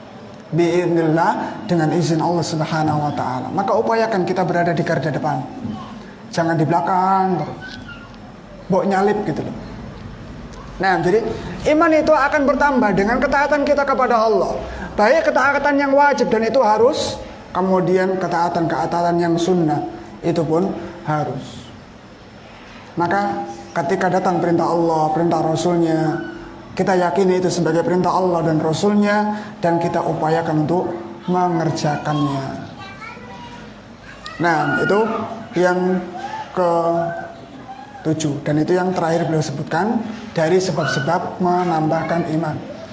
7 ini ikhwan bukan pembatasan. Di awal beliau sudah sebutkan banyak, tapi beliau akan sebutkan yang penting-penting saja, yang terpenting dari yang penting-penting gitu. Kemudian beliau menyebutkan sebab-sebab yang akan mengurangi keimanan. Secara singkat, perkara-perkara yang bisa mengurangi keimanan secara umum terbagi 2. Sebab-sebab dari faktor dalam. Faktor dalam itu berarti muncul dari diri kita sendiri. Kedua, faktor dari luar. Sebab yang akan mengurangi iman itu ada kalanya sebab atau faktor dari dalam, ada kalanya faktor sebab dari luar. Faktor dari dalam diri kita sendiri yang akan mengurangi keimanan kita. 1, al-jahlu, kata beliau, kebodohan. Sebagaimana iman atau ilmu akan meningkatkan iman, maka sebaliknya bodoh itu akan mengurangi keimanan.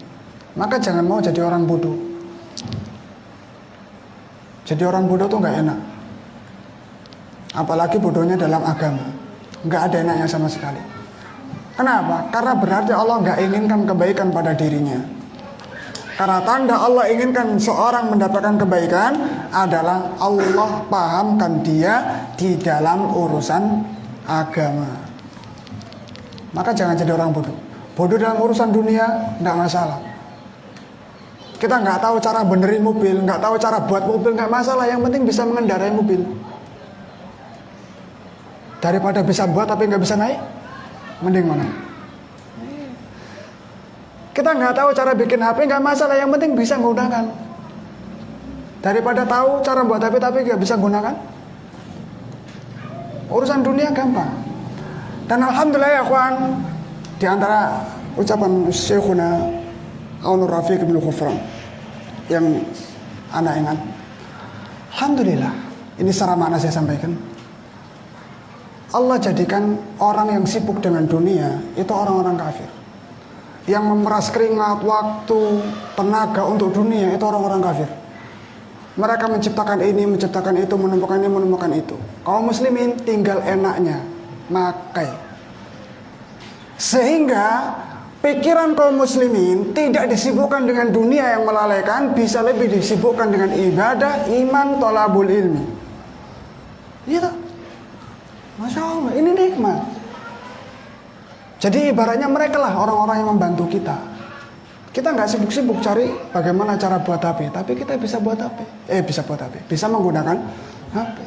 Kita nggak perlu peras keringat untuk cara buat motor mobil, tapi kita bisa menikmati mobil motor yang ada. Itu nikmat. Allah sudah biarkan orang-orang kafir yang sibuk dengan dunia, karena itulah kehidupan mereka. Yang dengan itu mestinya kita jangan nimbrung apa yang sudah jadi tugas mereka. Kita tuh kadang suka ngeributi kerjaan orang. Itu sudah tugasnya orang lain, kita ngeributi. Padahal tugas kita masih banyak yang belum selesai. Kalau tugas kita sudah selesai nggak masalah. Tapi kadang tugas kita belum selesai, punya orang diurusi, sudah ikut ngurusi nggak jadi, malah semakin rusak lah, repot. Kan itu. Jadi Masya Allah, kita dijadikan umat yang mulia, nggak sibuk-sibuk ngurusi perkara yang rendahan. Kita disuruh ngurusi sibuk dengan kampung akhirat yang mulia. Bodoh yang pertama. Kemudian yang kedua, al-ghaflah, lalai. Lalai dari apa? Lalai dari tujuan asal kita diciptakan. Lalai dari tujuan asal kita diciptakan. Tujuan asal kita diciptakan untuk beribadah kepada Allah. Wa ma khalaqtul jinna wal insa illa liya'budun. Tujuan asal kita diciptakan untuk berbekal takwa. Wa tazawwadu fa inna khairaz zadi at-taqwa. Itu tujuan asal kita. Ketika kita lalai dari itu, kemudian kita lebih sibuk dengan perkara-perkara yang bukan tujuan asal kita tercipta, itu akan mengurangi iman kita. Kenapa mengurangi iman? Karena dengan kita sibuk dengan urusan dunia, itu otomatis akan semakin menjauhkan kita dari Allah, menjauhkan kita dari Al-Quran, menjauhkan kita dari talabul ilmi, menjauhkan kita dari ibadah kepada Allah. Semakin kita jauh dari Allah, talabul ilmi, Al-Quran, ibadah, iman semakin kurang. Makanya Allah banyak sekali ingatkan dalam Al-Quran, ya ayyuhalladzina amanu la tulhikum amwalukum wala auladukum an dzikrillah. Wahai orang-orang yang beriman, janganlah anak kalian, harta kalian melalaikan kalian dari berzikir kepada Allah. Wa may yaf'al dzalika fa ulaika humul khasirun. Siapa yang melakukan itu, anaknya, hartanya membuat dia lalai dari Allah, dialah orang-orang yang merugi. Lah kalau sudah termakan dengan fitnah dunia, Allah katakan alhaakumut takatsur, melalaikan kalian berbanyak-banyak, bangga diri dengan harta, anak-anak, dan urusan dunia yang lain. Kalau sudah begitu, kalian gak akan sadar, gak akan ada yang bisa menyadarkan kalian kecuali dua perkara. Satu, hatta zurtumul maqabir, sampai kalian mati dimasukkan ke liang kubur. Kalau kita baru sadar ketika itu ya kawan, gak manfaat penyesalan yang didapat. Yang kedua, cara untuk sadar adalah hatta zurtumul maqabir kalla sawfa ta'lamun summa kalla sawfa ta'lamun. Bukan seperti itu yang seharusnya kalian lakukan. Kalian itu diciptakan bukan untuk lalai dengan dunia, sibuk dengan dunia, lalai dari beribadah, bukan untuk itu. Kalian akan tahu akibat jelek dari sibuk dengan dunia, terlena dengan dunia. Kalla sawfa ta'lamun summa kalla sawfa ta'lamun. Kemudian sungguh kalian akan mengetahui. Kalla lau ta'lamuna ilmal yakin. Sungguh seandainya kalian tahu ilmu yakin,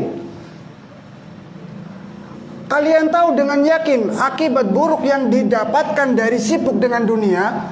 Para ulama mengatakan kalian tidak akan sibuk dengan dunia. Berarti kenapa kita bisa sibuk dengan dunia? Karena kita nggak tahu akibat akhirnya. Bukan nggak tahu sih, lebih tepatnya kita membuat diri kita yang nggak tahu. Karena hakikat dunia itu sudah Allah kabarkan dalam Al-Quran, dalam hadis Nabi SAW. Jadi cara kedua untuk supaya bisa sadar dari fitnah dunia adalah iman kepada akhirat, iman kepada Allah, negeri akhirat. Maka perbanyak iman, membaca tentang negeri akhirat, surga, neraka, dan yang lainnya. Ghaflah itu akan mengurangi keimanan.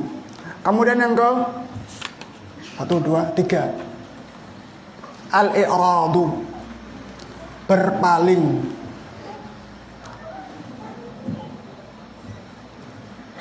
berpaling dari peringatan yang datang kepadanya.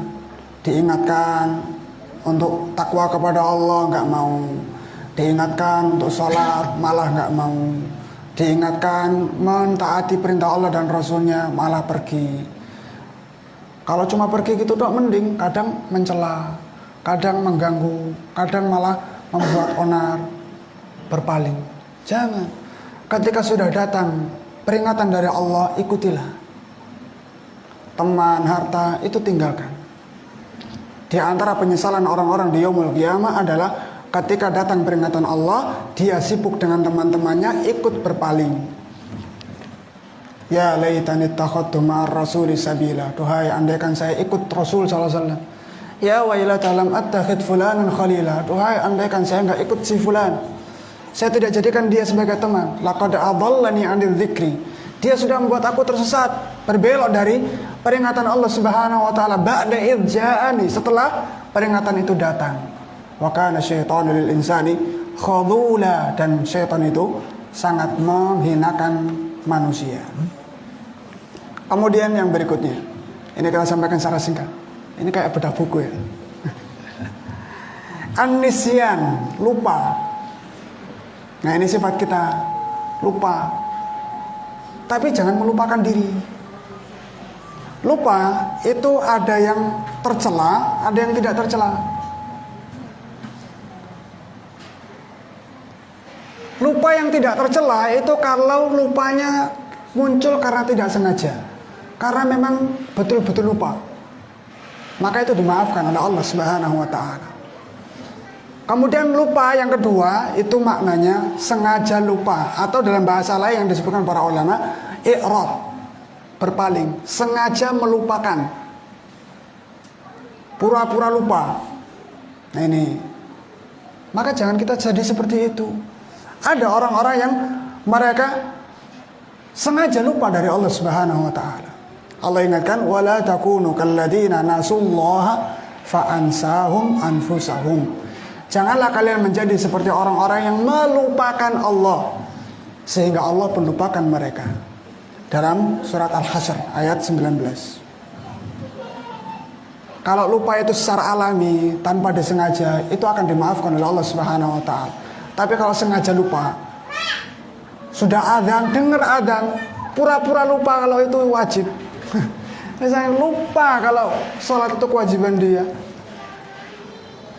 maka itu yang tercela. Kemudian yang berikutnya,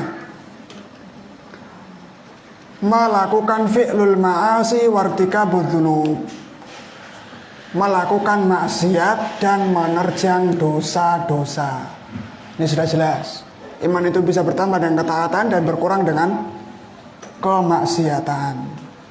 Maka dijaga. Baik kemaksiatan yang berkaitan dengan hati, kemaksiatan yang berkaitan dengan anggota badan, berkaitan dengan lisan, tangan, kaki, pikiran, mata, telinga, semua dijaga.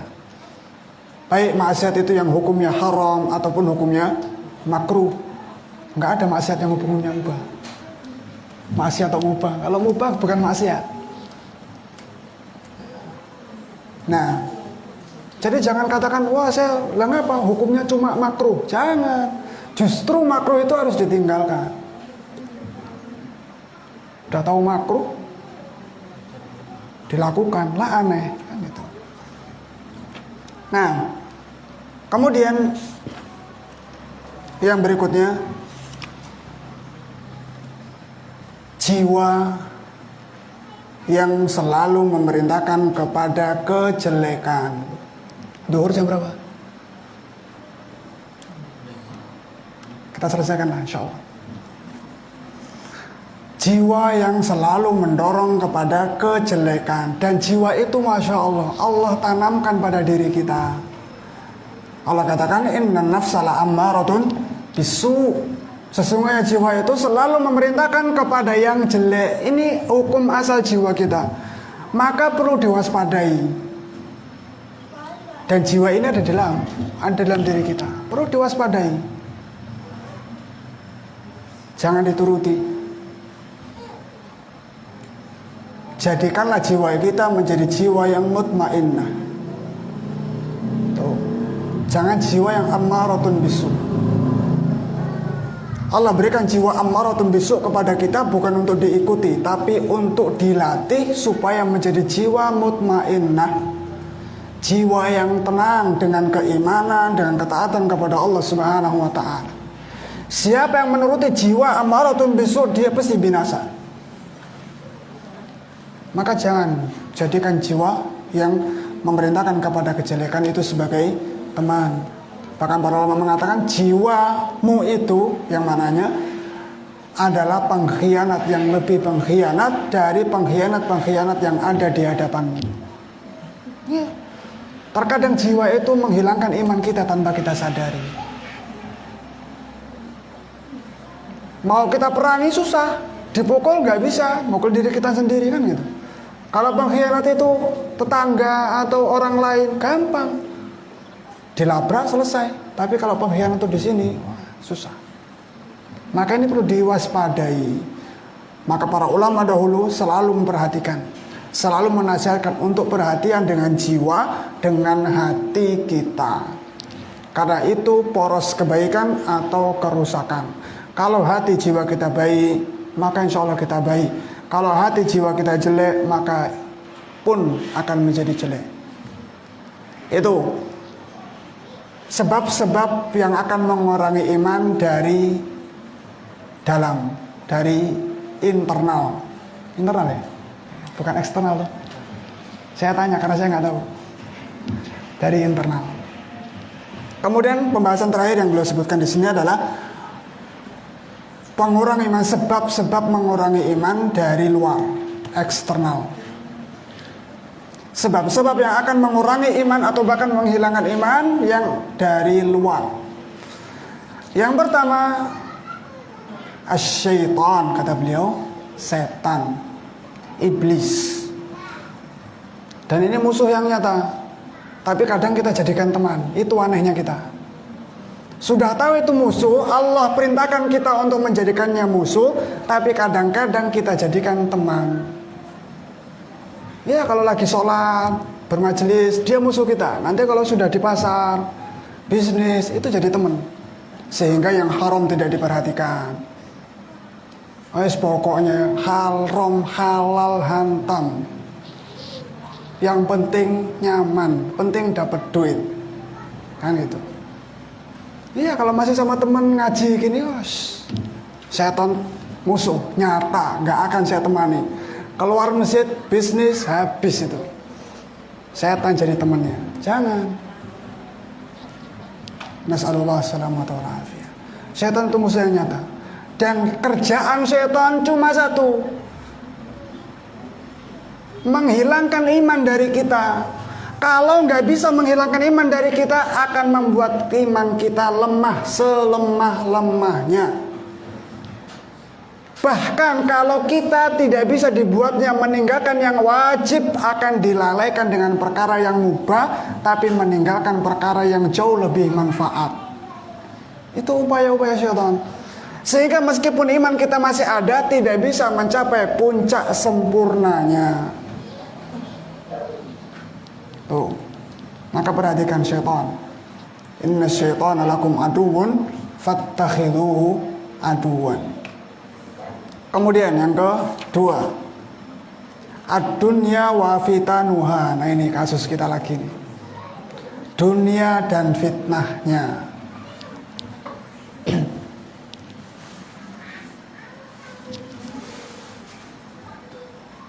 Dunia itu melalaikan. Makanya Allah katakan, Nabi SAW sebutkan, ad-dunya hulwatun khadirah. Dunia itu manis rasanya, indah dipandang. Wa innallaha mustakhlifakum fiha. Dan Allah Subhanahu wa taala menjadikan kalian sebagai penduduknya. Allah amanahkan dunia kepada kalian. Fayanzur kaifa ta'malun. Kemudian Allah akan melihat apa yang akan kalian lakukan. Kalau kalian bisa menghadapi dunia itu dengan baik, memposisikan dunia sesuai porsinya, tidak melupakan kalian dari Allah, agama, ibadah, negeri akhirat, kalian akan diberikan yang lebih baik. Tapi kalau dunia itu melalaikan kalian dari tujuan asal kalian tercipta, habislah kalian. Maka diperhatikan dunia dan fitnah. Yang berikutnya, corona usu, teman-teman yang jelek. Ini yang terakhir beliau sebutkan, teman-teman yang jelek, teman-teman yang buruk. Ini pengaruhnya sangat luar biasa. Sering disampaikan kisah atau hadis Nabi tentang permisalan teman yang baik dan teman yang buruk. Itu menunjukkan bagaimana pengaruh teman sangat luar biasa. Bahkan Sufyan mengatakan rahimahullah, laisa ablaghu fi fasadi rajulin wa salahihi min sahibin. Tidak ada sesuatu pun yang lebih bisa merusak seorang atau membuat orang itu baik dari seorang teman. Bahkan terkadang pengaruh teman itu lebih besar daripada pengaruh orang tua kepada anaknya. Orang tua banyak nggak tahu tentang anaknya, apalagi orang tua zaman sekarang. Tahu-tahu anaknya sudah lepas. Terkadang anak itu lebih nurut sama teman daripada kepada orang tua. Oleh karenanya kita hendaknya perhatikan, dilihat siapa teman anak-anak kita. Sebelum kita melihat siapa teman anak-anak kita, lihat siapa teman kita. Nah itu, kadang anak kita dilihat, teman kita nggak diseleksi, nah repot. Nah, jadi teman yang jelek itu berbahaya. Dalam pepatah Arab dikatakan as-sahibus sahib. Teman itu akan menarik. Betapa banyak orang yang jelek karena berteman dengan yang baik, ikut baik. Dan betapa banyak orang yang tadinya baik, soleh, rajin sholat, gara-gara temenan dengan orang yang jelek, ikut jelek, rusak. Fudail bin Iyad, nah ini Fudail bin Iyad mengatakan, laisa lil mu'mini ayyaq'uda ma'a kulli man syaa. Tidak boleh bagi seorang yang beriman duduk bersama siapapun yang dia inginkan. Mananya nggak boleh sembarangan kita duduk dengan orang itu. Milih siapa yang kita ajak duduk, siapa yang kita ajak ngobrol, siapa yang kita ajak bermajelis. Karena terkadang ya kawan, kita jumpai orang itu kalau sudah ngobrol sama temennya, orang temennya itu berbicara tentang maksiat, PD, kita nggak bisa mengingkari. Giliran kita mau menyampaikan kebaikan, ngajak sholat, itu susah, takut tersinggung. Iya nggak? Iya, itu Anda rasakan. Kadang ya kawan, sudah ngobrol misalnya 1 jam, dia bicara tentang maksiat yang dia lakukan, kita mau ngingkari kadang iya, takut tersinggung. Giliran diseru adzan Allahu Akbar, Allahu Akbar, mau ngatakan ayo sholat gitu aja berat. Nah itu kan muskilah. Belum lagi kalau temennya menggibah, kita nggak bisa, kadang nggak bisa, karena takut tersinggung. Kan itu.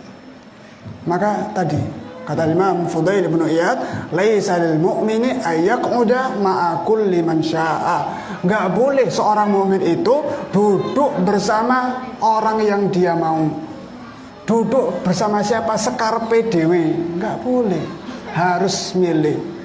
Allah Subhanahu wa taala mengatakan, Nabi sallallahu alaihi wasallam bersabda, al mar'u ala dini khalilihi falyanzur ahadukum man yukhalil.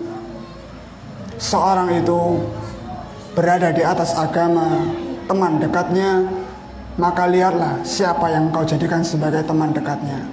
Anil mar'i la tas'al. Ini dalam sebuah ungkapan, anil mar'i la tas'al. Kamu gak usah tanya tentang siapa dia. Was'al an qarinihi.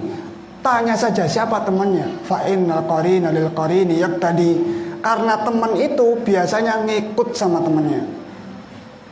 Udah gak usah dibahas dia tuh siapa, anaknya siapa, belajarnya di mana, nggak perlu. Lihat siapa temannya. Lihat siapa temannya. Kenapa? Karena teman itu biasanya bareng-bareng. Meskipun dia nggak tertangkap, tapi dia temannya sama aja, cuma belum ketangkep aja, belum ketahuan. Nah, ma'asyiral muslimin wal muslimat rahimani wa rahimakumullah, itu beberapa poin penting yang bisa kita baca bersama. Kita ambilkan dari kitab Tajdidul Iman secara ringkas. Mudah-mudahan apa yang kita baca, kita sampaikan bisa dipahami dan bisa menjadi ilmu yang bermanfaat dan bisa kita amalkan. Dan semoga Allah Subhanahu wa taala selalu menjaga keimanan yang Allah berikan kepada hati kita, selalu menguatkannya dan selalu mengokohkannya sampai kita bertemu dengan Allah Subhanahu wa taala. Mungkin itu yang dapat kita sampaikan. Kurang lebihnya saya mohon maaf. Subhanakallahumma wa bihamdika asyhadu an la ilaha illa anta wa astaghfiruka wa atubu ilaik. Assalamualaikum warahmatullahi wabarakatuh.